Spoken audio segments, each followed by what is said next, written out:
Welcome back to ದಿನಚರಿ with key ಸೀರೀಸ್ಗೆ. ಇವತ್ತು ನಾನು ಯಾವುದೇ ರೀತಿ ವಾಯ್ಸ್ ಓವರ್ ಕೊಡ್ತಿಲ್ಲ, ನಾನೇ ಮಾತಾಡ್ಕೊಂಡು ಗೆಟ್ ರೆಡಿ ವಿತ್ ಮೀ ಮಾಡೋಣ ಅಂತ ಅನ್ಕೊಂಡಿದ್ದೀನಿ. ನನಗೆ ಸೇವಂತಿ ಸೀರಿಯಲ್ ಶೂಟಿಂಗ್ ಇದೆ ಇವತ್ತು. Get ready.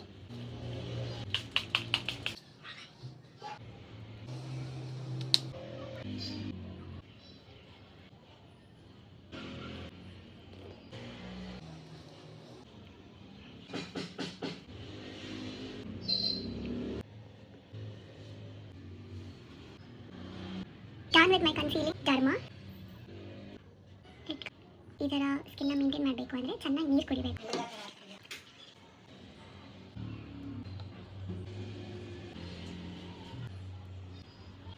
ನಾನು ಫೌಂಡೇಶನ್ ಅಪ್ಲೈ ಮಾಡ್ತಿದ್ದೀನಿ.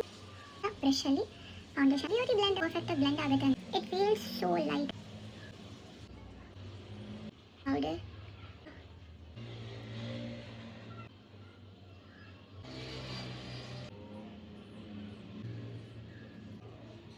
ಎರಡು ಸರ್ತಿ ಕಾಲಾಡಿದ್ದಾರೆ. It will be perfect. But ಇಷ್ಟು ರೆಡಿ ಆಗೋಷ್ಟಲ್ಲಿ ಇಷ್ಟೊತ್ತಾಗಿದೆ. ತಿಂಡಿ ಒಂದು ಇಟ್ಟರೆ ಮುಗೀತು. ಈಗ ಹೋಗಬೇಕು. ಓಕೆ,